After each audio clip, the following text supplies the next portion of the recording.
Students, आज का हमारा टॉपिक है परमाणु कक्षकों की आकृति। प्रीवियस क्लास में हमने किया था क्वांटम नंबर्स या क्वांटम संख्याएं की थी एन, एल, एम और एस। एक बार उसको वापस से समझ लेते हैं। मान लीजिए आपके पास एन क्या थी, 3 थी। एन मुख्य क्वांटम संख्या क्या थी, 3 थी। उसके लिए हमें एल की वैल्यू निकालनी थी। तो एल क्या आएगा हमारे पास, 0 भी आ सकता है, 1 आ सकता है, 2 आ सकता है, मे बी पॉसिबल 3 टाइप्स। फिर हमने निकाला था उसके लिए एम। अब एम कैसे निकालते हैं, मान लीजिए मैं यहाँ इसको ऐसे लिख देता हूँ 0, 1, 2, इसको 3 कर देता हूँ, इसको 3 कर देता हूँ। अब हमें पता था कि एल की वैल्यू कितनी है, 0 है। तो मैंने कहा था एम की वैल्यू माइनस एल से प्लस एल होती है, तो इसकी वैल्यू क्या आएगी, 0। ये -1, 0, +1, -2, -1, 0, +1, +2। इस प्रकार हमने क्या की थी, एम की वैल्यू निकाली थी। यहाँ से हमें क्या पता चल जाता है, ऑर्बिटल्स पता चल जाते हैं। हमने देखा था कि जो आपके सेल होती है वो सब सेल से मिलकर बनी होती है, और सब सेल के अंदर क्या पाए जाते हैं, 4 कक्षक पाए जाते हैं, S, P, D और F। और हमने क्या किया था, हमने देखा था L की वैल्यू यदि 0 है तो उसकी सब सेल उसकी क्या थी, S, कक्षक क्या थी, P, D। इस प्रकार हमने वहां नोट किया। लेकिन समझने वाली बात यहाँ पे आपको ये समझनी है, जैसे हमने लिखा 2S, तो ये वैल्यू किसको रिप्रेजेंट करती है, n को, ये वैल्यू किसको रिप्रेजेंट करती है, l। यानी n जो होगा ये नंबर बताता है मेरा s क्या है, l है। l को हम s किसके लिए लेते हैं, 0 के लिए, वो ये हमें बताता है। बस इतना ध्यान रखना है, फिर हम आगे चलते हैं। अब हमारा टॉपिक है परमाणु कक्षकों की आकृति। सबसे पहले हम बात करते हैं s कक्षक की। s कक्षक देखो, इसकी जो आकृति होती है वो होती है गोलाकार, गोलाकार परंतु दिशाहीन होती है, दिशाहीन। कैसे, देखिए मान लीजिए 1s है आपके पास, ये एक ऑर्बिटल आपके पास, ये न्यूक्लियस इसका, ठीक है। जबकि अगर हम 2s की बात करें तो मान लीजिए न्यूक्लियस आपके पास, इसका साइज थोड़ा बड़ा होगा इससे, 1s से 2s के बीच में। यानी इसकी आकृति कैसी होती है, अगर एक्सिस की क्वालिटी बात करूं तो ये देखिए चारों दिशाओं में डिस्ट्रीब्यूट होता है, गोलाकार होता है, दिशाहीन होता है। ऐसा नहीं है कि मतलब एक ही पर्टिकुलर दिशा में होगा, इसकी कोई दिशा नहीं होती, चारों तरफ क्या होता है, डिस्ट्रीब्यूट रहता है गोले के रूप में। तो इसकी आकृति कैसी होती है, गोलाकार होती है। आगे देखिए, ये गोलाकार होता है, कैसा होता है, ठोस गोले के जैसा होता है। इसमें नॉट पाए जाते हैं, वो आगे डिस्कस करेंगे नॉट कैसे पाए जाते हैं, ठीक है। अब देखिए नाभिक के चारों ओर, नाभिक के चारों ओर इलेक्ट्रॉन पाए जाने की प्रायिकता समान होती है। क्या होती है प्रायिकता, देखो समान होती है। ये कहता है जो न्यूक्लियस है इसके चारों तरफ जो इलेक्ट्रॉन पाए जाने की जो संभावना होती है, प्रायिकता मतलब संभावना है या पॉसिबिलिटी, कितनी बार हो सकता है। तो नाभिक के चारों इलेक्ट्रॉन पाए जाने की संभावना कैसी होती है, प्रायिकता कैसी होती है, समान होती है। यानी चारों तरफ क्या होते हैं, समान मात्रा में इलेक्ट्रॉन पाए जाते हैं। अब देखिए हमने n पढ़ा था, यदि n की वैल्यू बढ़ेगी तो आप देख रहे हो 1s 2s, जैसे जैसे हम देखा था न्यूक्लियस में क्या हो रहा था, उसकी साइज बढ़ती जा रही थी, वही यहाँ पे होगा। यदि n का मान बढ़ने पर इसका आकार भी क्या होगा, आकार भी बढ़ेगा। तो हम ऑर्डर लिख सकते हैं, जैसे देखो 1s 2s, आकार का ऑर्डर लिखा, आकार का क्रम 3s। जैसे जैसे n की वैल्यू बढ़ती जाएगी वैसे वैसे क्या होगा, इसका आकार भी बढ़ता जाएगा। फिर आगे देखिए लास्ट पॉइंट, इसमें देखो 1s जो कक्षक होता है इसमें किसी प्रकार का नॉड नहीं होता है। यानी नॉड क्या होता है, इसमें नॉड अनुपस्थित होता है, नॉड नहीं पाया जाता इसमें। 1s में क्या होता है, नॉड नहीं पाया जाता, ये ध्यान में रखना। तो सबसे पहले हमने बात की s ऑर्बिटल्स की, s कक्षक की। तो हमने देखा s कक्षक कैसा होता है, गोलाकार होता है, दिशाहीन होता है। इन्होंने कहा कि जो नाभिक के चारों ओर इलेक्ट्रॉन पाए जाने की प्रायिकता होती है वो कैसी होती है, समान होती है। ये ठोस गोले के रूप में रहता है। 1s के अंदर कोई भी नॉड नहीं पाया जाता। जैसे जैसे n की वैल्यू बढ़ाते हैं तो इसका आकार भी क्या होता है, बढ़ते जाता है। अब अगले बात करेंगे p orbitals. p orbitals P कक्षक की बात करेंगे।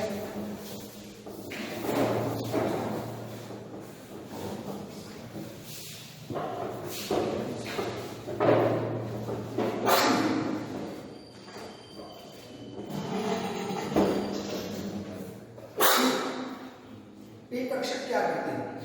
देखिए, पी कक्षक की आकृति होती है आपके पास डमलाकार,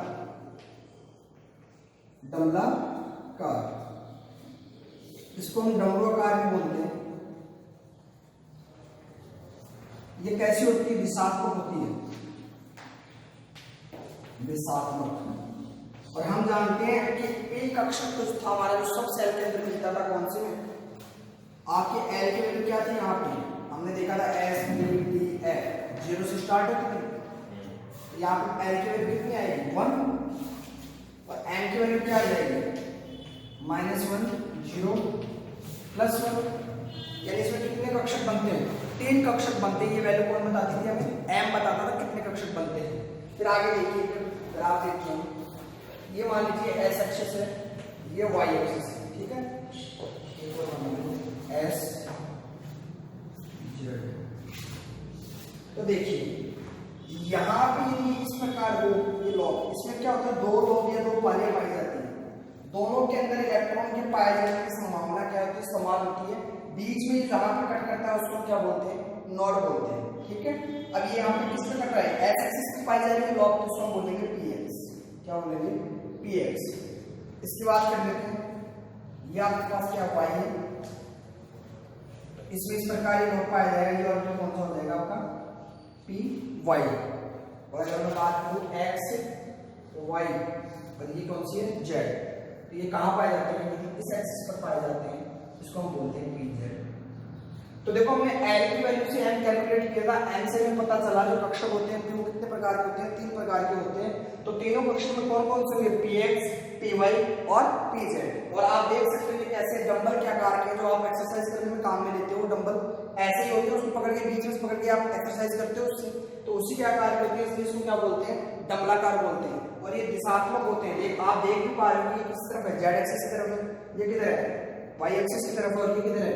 जेड एक्स की तरफ है। क्यों? ये आपको दिशा बता रहे हैं। जबकि आपके जो एस कक्षक होते हैं वो कैसे होते हैं? गोलाकार होते हैं, दिशाहीन होते हैं, वहां पे किसी भी प्रकार की कोई दिशा नहीं होती है। आगे देखो, अब यहाँ पे देखो, यदि आप एन की वैल्यू बढ़ाते जाओगे तो यहाँ भी आकार क्या होगा? कक्षक का आकार बढ़ता जाएगा। क्योंकि हमने देखा था जब एन की वैल्यू बढ़ाते हैं तो क्या होता है? कक्षक बढ़ते जाते हैं, तो आकार क्या होगा? बढ़ते जाएगा। तो मैं लिख देता हूँ यहाँ पे 2p 3p 4p, ये क्रम हो जाएगा। जैसे जैसे क्या बढ़ते जाए, एन की वैल्यू बढ़ती जाएगी, उसका आकार भी क्या होगा? बढ़ते जाएगा। ये था हमारा पी कक्षक। अब हम बात करेंगे डी कक्षक की।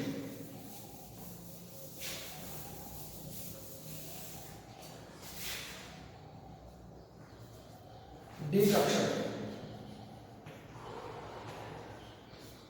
देखो, इसकी क्या आकृति होती है? डबल डंबलाकार, डबल डंबलाकार। और ये होता है ऐसा दिशात्मक। अब हमें बताया डी की एल की वैल्यू कितनी आती है? 2, एसपीडी 0 1 2। एम की वैल्यू यहां निकालेंगे कितना आ जाएगा? -2 -1 0 +1 +2। इसका मतलब हमारे पास जो कक्षक होंगे वो कितने होंगे? 5। कि देखो 1 2 3 4 5 वैल्यू मिल रही है आपको, तो कितने होंगे? 5। अब देखो कौन कौन से होते हैं। ये आपके पास क्या है? एक्स वाई है। तो यहां देखिए आप, ये एक नंबर हो गया, ये आपका क्या हो जाएगा? सेकंड नंबर हो जाएगा। इसको आप क्या बोलोगे? P X Y. P X axis पे है और वाई एक्स पे है, तो इसको हम क्या बोलेंगे? पी एक्स वाई कक्षक बोल देंगे। सेकंड देखिए, यहां पे ले लेता हूं एक्स, यहाँ पे लिख दिया एक्स वाई, यहाँ लिखता हूँ वाई जेड। ठीक है। अब देखिए, अब यदि इनके बीच में मिलते हैं तो कहाँ मिल रहे हैं? वाई और जेड के बीच में। तो आप इसको घुमा के डिनोट कर लेना, कोई बात नहीं, तो एक्सिस डिनोट की वाई और जेड। तो यहाँ क्या आ जाएगा? P Y Y Z. फिर तीसरी देख लो, यहां मैं लेता हूं x और यहां ले लेता हूं मैं z, ठीक है। तो ऐसा आएगा, इसमें भी ओरिएंटेशन जो इसका क्या आ जाएगा p zx। तो हमारे पास तीन तो आ गए p xy yz zx cancel कर लिया हमने। फिर फोर्थ देखिए, फोर्थ में क्या होता है, p x square minus Y square होता है। कैसे होता है देखिए, ये आपने ले लिया x एक्सिस और ये ले लिया आपने y एक्सिस। ये क्या करते हैं, लॉग के ऊपर पाया जाता है। इसकी आकृति ऐसी, इसमें भी दो ही नंबर है, एक द्विडंबलाकार होगा, लेकिन ये एक्सिस के ऊपर पाया जाता है जबकि ये एक्सिस के बीच में पाए जाते हैं तीन ऑर्बिटल। फिर हमारा जो फिफ्थ लेते हैं वो फिफ्थ में यहां लिख देता हूं, x लिए यहां z ले लिया। ये देखिए एक z, ये इस प्रकार की आकृति पाई जाती है। अब देखो पांच मिले आपको, p z square, p x y, p y z, p z x, p x square minus y square, p z square. अगर आप इन पांचों आकृतियों को ध्यान से देखो तो चार तो आपको एक जैसी चीज दिखाई दे रही है, जबकि आपकी जो पांचवी आकृति क्या है वो थोड़ी अलग दिखाई दे रही है आपको। तो इनकी आकृति तो अलग है, p z की पांचवी, तो चार आकृतियां आपस में समान होती है, जबकि पांचवी आकृति क्या होती है, भिन्न होती है। लेकिन इनका जो ऊर्जा होती है, जो इनकी ऊर्जा होती है वो कैसी होती है, समान होती है। पांचवें वाले की आकृति तो अलग है इससे, चारों से, और बाकी सब पांचवें अगर ऊर्जा की बात करें तो कैसी है, समान है, ठीक है। ये था हमारा द्विपक्षीय। अब हम बात करेंगे एफ ऑर्बिटल की। आपको एफ ऑर्बिटल में ज्यादा ध्यान नहीं देना होता, उसमें थोड़ी सी ध्यान में रखनी होती है।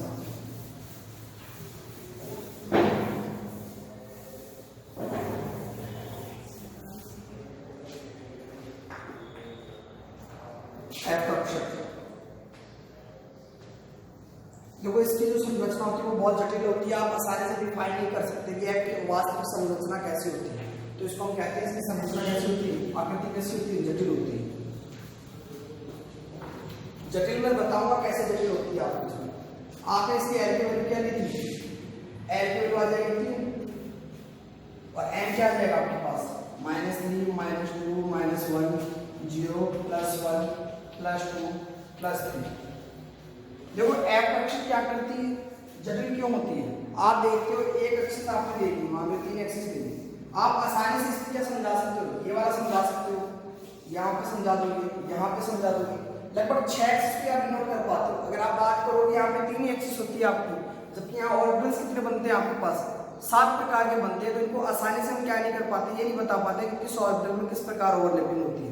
तो इसको हम अच्छे से इसकी स्ट्रक्चर नहीं बना पाते, तो हमने इसको एक नाम दे दिया, ये जटिल होती है, इतनी आसान नहीं होती इनकी संरचना समझने के लिए। और ये पता है आपके पास यहाँ पर ऑर्बिटल कितने होते हैं, कक्षक 7 कक्षक होते हैं। बस इसमें आपको एफ में इतना ही ध्यान रखना है, बाकी जब हम एफ ऑर्बिटल पढ़ेंगे, एफ कक्षक वाला आपके एफ ब्लॉक पढ़ेंगे, वहां पे अच्छे से डिस्क्राइब कर दूंगा, ठीक है। ये था हमारा एफ कक्षक। फिर हम आगे चलते हैं, तो लास्ट में हमारे पास नॉड। मैंने बताया था कि बीच में नॉड पाया जाता है। पहली बात तो सोचेंगे नॉड होता क्या है।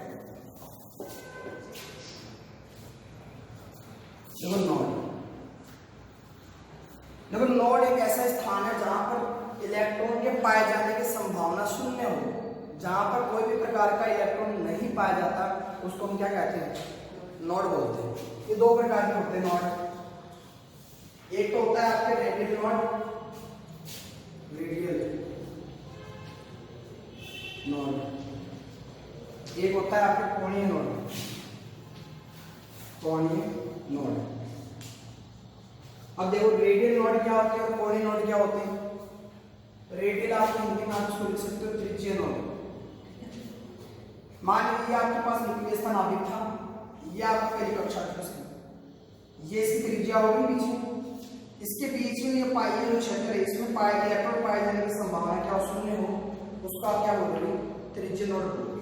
जबकि मैं बात कर लीजिए, मान लीजिए आपके नाभिक है, यदि आपकी एक दिशा पर्टिकुलर दिशा के अंदर इलेक्ट्रॉन नहीं पाए जाते, पाए जाने की संभावना शून्य, उसको आप क्या बोलोगे, कोणीय नोड बोलोगे। ये 2 प्रकार के नोड थे। अब नोड कैसे लिखा आपने लिख दिया, त्रिज्यीय कोणीय नोडों की संख्या देखो पहले आप, कोणीय नोडों की संख्या, कोणीय नोडों की संख्या, या फिर मैं इसको बोल सकता हूं नोडीय पृष्ठ की संख्या, या आप निकाल सकते हो नोडीय तलों की संख्या या नोडल तलों की संख्या। नोडल तलों की संख्या। देखो तल से कंफ्यूज नहीं होना, वह तल जिसके अंदर इलेक्ट्रॉन के पाए जाने की संभावना शून्य होती है वो नोडल तल कहलाता है। ठीक है, नोडल तलों की संख्या ये होती है एल के बराबर। जितने आपकी एल की वैल्यू होगी उतने उसमें पॉइंट नोड की संख्या होगी। और हमने बताया था एल कैसे निकालते हैं, अलग अलग ऑर्बिटल्स के लिए निकाल लेंगे। फिर हम बात करते हैं इसकी त्रिज्य नोड की संख्या। त्रिज्य नोड क्या आएगा अपने पास, त्रिज्य नोड की संख्या, त्रिज्य नोड की संख्या। इसका फॉर्मूला होता है n माइनस एल माइनस 1। एक एग्जांपल दे देता हूं आपको, 2s ले लेता हूं। ठीक है, जैसे 2s दिया तो आप ध्यान में रखना है जब 2s लिखा है ये किसको शो करता है, n को, ये किसको शो करते हैं, l को, तभी तो हमने s pdf लिखते हैं उसको। अब देखिए यहां पर आपके पास n कितना है इसमें 2, l कितना है आपके पास, s के लिए क्या होता है 0, तो मैंने लिख दिया -1, तो कितना आ गया 1। यानी 2s कक्षक के अंदर कितने नोड पाए जाते हैं, एक पाया जाता है। मैं बता देता हूँ कैसे। मान लीजिए ये आपका न्यूक्लियस है, ठीक है, ये आपकी क्या है, एक कक्षा की 1s, ये थी आपकी 2s कक्षा। अब यहाँ पे इलेक्ट्रॉन डिस्ट्रीब्यूट रहते हैं मान लीजिए, तो ये स्पेस क्या रहता है, खाली रहता है उसमें। तो यहाँ पे क्या पाया जाता है नोड, मैंने कहा था जहाँ पर इलेक्ट्रॉन पाए जाने की संभावना क्या शून्य हो, तो ये क्षेत्र क्या यहाँ पे थोड़ा सा रहेगा, यहाँ इलेक्ट्रॉन पाए जाएंगे। जबकि बीच में स्पेस क्या रहता है, खाली रहता है, तो उसमें एक क्या आ जाता है, नोड आ जाता है। जबकि मैं बात करूं 1s कक्षक की, तो 1s कक्षक में नोड नहीं पाए जाते। कैसे, आप 1s करके देखिए, तो यहाँ क्या आ जाएगा 1, s क्या हो 0, -1, 1 में से 1 गया तो क्या आएगा 0। तो 1s कक्षक में क्या नहीं पाए जाते, नोड नहीं पाए जाते। कौन से नोड, त्रिज्यीय नोड। जबकि आपके 2s कक्षक में क्या होता है, एक नोड पाया जाता है। अब जैसे जैसे n की वैल्यू बढ़ती जाएगी तो नोडों की भी वैल्यू क्या होती जाएगी, बढ़ती जाएगी। आगे देखो, टोटल नंबर ऑफ नोड्स, नोडों की कुल संख्या, नोडों की कुल संख्या, नोडों की कुल संख्या, इसका फॉर्मूला होता है n-1, नोड की कुल संख्या। अब कुल टोटल नोड कैसे निकालोगे कि एक परमाणु के या एक कक्षक के अंदर टोटल कितने नोड होते हैं। मान लीजिए आपने ले लिया 4s, अब 4s कक्षक के लिए आपको टोटल नोड की संख्या निकालने का आप क्या करोगे, n की वैल्यू रखो 4 माइनस 1, आपके पास कितना आ जाएगा 3, तो उसमें नोड कितने होंगे 3। इस प्रकार आप क्या कर सकते हो, नोडों की संख्या भी कैलकुलेट कर सकते हो, या नोडीय पृष्ठ की संख्या भी कैलकुलेट कर सकते हो। ये तो था आपका नोड।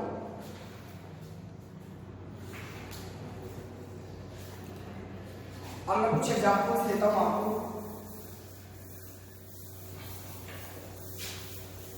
चलो एग्जांपल को रहने दो, एग्जांपल मैंने आपको काफी दे दिए। अब हम देख लेते हैं आगे कक्षकों की ऊर्जा, कक्षकों की ऊर्जा। अगला टॉपिक हमारा क्या है, कक्षकों की ऊर्जा। देखिए कक्षकों की ऊर्जा की हम बात करते हैं तो हम जानते हैं कि इलेक्ट्रॉन जो होते हैं वो कक्षक की ऊर्जा के बढ़ते हुए क्रम में भरे जाते हैं, लेकिन ये हम जानते हैं। इसके लिए इन्होंने क्या था, एक बोर एंड ब्यूरी साइंटिस्ट थे, बोर एंड ब्यूरी। उन्होंने कहा कि एटम जो होते हैं, आपके परमाणु जो होते हैं वो दो प्रकार के होते हैं। एक तो होता है जिसके पास कम से कम केवल क्या हो, एक इलेक्ट्रॉन हो। जैसे एग्जांपल दे दो हाइड्रोजन, यानी सिंगल जिसके पास इलेक्ट्रॉन। और कुछ क्या होते हैं, बहु इलेक्ट्रॉन होते हैं, जो मल्टी इलेक्ट्रॉन सिस्टम वाले होते हैं, जिसके पास एक से अधिक क्या हो, इलेक्ट्रॉन हो। यानी बाकी सब कैसे आ जाएगा, मल्टी इलेक्ट्रॉन। सबके सब कैसे आ जाएंगे, जिसमें बहुत सारे इलेक्ट्रॉन हो, जैसे हीलियम आपके, लिथियम, सब किसमें चले जाएंगे, मल्टी इलेक्ट्रॉन में। और ये किसमें चले जाएंगे, इसमें। अब देखिए इनको ऊर्जा का इन्होंने क्या कहा, देखिए एक होता है हमारे डिस्क्रीट कक्षक। पहले तो इन्होंने क्या बताया कि एटम दो प्रकार के होंगे, या तो उसमें क्या होगा, एक इलेक्ट्रॉन होगा, या फिर उसमें एक से अधिक इलेक्ट्रॉन होंगे। फिर उन्होंने कहा एक होता है समभ्रंश कक्षक, समभ्रंश कक्षक। देखो समभ्रंश कक्षक क्या होता है उसको हम समझते हैं। ये मान लीजिए आपके पास ये हाइड्रोजन के लिए बना रहा हूं, ये n बराबर 1 है, ये n बराबर 2 है। ऐसे आप चलते जाएंगे, 3 हो जाएगा, ये 4 हो जाएगा।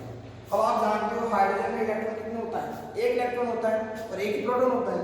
मान लीजिए कोई यहाँ इलेक्ट्रॉन पाया जाएगा n बराबर 1 में पाया जाएगा पहले एनर्जी लेवल में। इसको मैं क्या बोलता हूँ, ग्राउंड स्टेट, ग्राउंड स्टेट, या जिसको आप बोलते हो मूल अवस्था। क्या बोलते हैं उसको, मूल अवस्था। यानी वो कहाँ पाया जाएगा, n बराबर 1 में। अब हम जानते हैं जो n बराबर 2 होता है उसमें ऑर्बिटल्स कितने होते हैं, 5 होते हैं, क्योंकि हमने n बराबर 2 के लिए निकाला था। n बराबर 2 के लिए l कितना आ सकता है, l की वैल्यू हमने क्या निकाली थी, l आएगा हमारे पास 0 1 2। अब 0 के लिए तो 0 ही रहता है n की वैल्यू, ठीक है, और 1 के लिए क्या थी, -1 +1, इसमें -1 0 +1, 3 इसके लिए आ जाएगी, 5 और 3 8 9 आएंगे टोटल। तो देखो यहाँ पर कौन से ऑर्बिटल्स पाए जाते हैं आपके, मान लीजिए 2s पाया जाता है, 2px पाया जाता है, 2py पाया जाता है, 2pz, अभी तो कितने हो गए, 1 2 3 4 ही है। फिर आपके d पाए जाते हैं, d कौन से आते हैं, 3d xy 3d yz 3d zx, इस प्रकार आपके क्या ऊपर आपके कक्षक पाए जाते हैं। अब ये इलेक्ट्रॉन जो होता है हम इसको ऊर्जा देते हैं तो हमें पता है ये मूल अवस्था से क्या करता है, उत्तेजित अवस्था में चला जाता है, एक्साइटेड स्टेट में चला जाता है। तो ये इलेक्ट्रॉन यहाँ गए, तो इन्होंने ऑब्जर्व किया, इन्होंने देखा कि ये इलेक्ट्रॉन जाना तो कहाँ चाहिए, मान लीजिए 2s कक्षक में जाना चाहिए, क्योंकि उसकी ऊर्जा क्या होती है, कम होती है। लेकिन इन्होंने देखा कि किसी के अंदर तो कहाँ 2s में जा रहा है, एक हाइड्रोजन में, एक हाइड्रोजन में कहाँ जा रहा है 2px में। तो इन्होंने यहाँ देखा कि जितने भी आपके जो ऑर्बिटल थे उनकी ऊर्जा क्या थी, समान थी। यदि मैं कह दूं कि ऊर्जा या आपकी जो n की वैल्यू अगर समान थी तो वहां पर ऊर्जा भी क्या थी, समान थी। तो इन्होंने क्या कहा, उनको समभ्रंश कक्षक कहा जाता है, दो समान कक्षों जिनकी ऊर्जा क्या होती है, समान होती है, उन्होंने क्या कहा, समभ्रंश कक्षक कहा है। तो अगर मैं देखो बात करूं तो देखो यहाँ पे 1s ऊर्जा का बढ़ता हुआ अगर बता रहा हूं, फिर आगे क्या है 2s, इन्होंने क्या कहा, आपकी 2s किसके बराबर आ रहा है, 2px के, 2py और 2pz, ये इनको इन्होंने समभ्रंश कक्षक कहा है, जिनकी क्या थी, n की वैल्यू क्या थी, बराबर थी, तो इन्होंने क्या कहा, समभ्रंश कक्षक कहा। आगे फिर हमारी बात आती है n+L2, n+L2। देखो इलेक्ट्रॉन को भरने के लिए सबसे इंपॉर्टेंट रूल आता है n+L। n हम जानते हैं मुख्य क्वांटम संख्या होती है, l हमारे पास क्या होती है, दिगंशीय क्वांटम संख्या होती है, ठीक है। इन्होंने कहा यदि जिसके लिए n+L की वैल्यू क्या है, कम है, तो उसकी ऊर्जा भी क्या होगी, उस कक्षक की कम होगी, पहला पॉइंट। दूसरा पॉइंट इन्होंने ये कहा यदि n+L दो कक्षक के लिए किसी में n+L की वैल्यू दोनों क्या हो जाए, समान हो जाए, यानी मैं कह दूं n+L की वैल्यू तो क्या समान है दो कक्षकों के लिए, दो कक्षकों के लिए, ठीक है।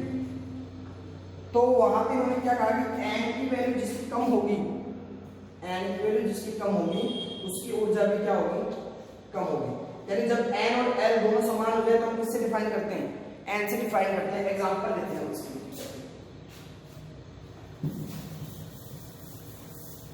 ये देखिए आपने यहां से लिख रहा हूं 1s 2s 2p, ठीक है, 2px 2py 2pz, ठीक है, 3s 3p, मैं यहाँ लिख देता हूँ 3d, ठीक है, और ये 4s।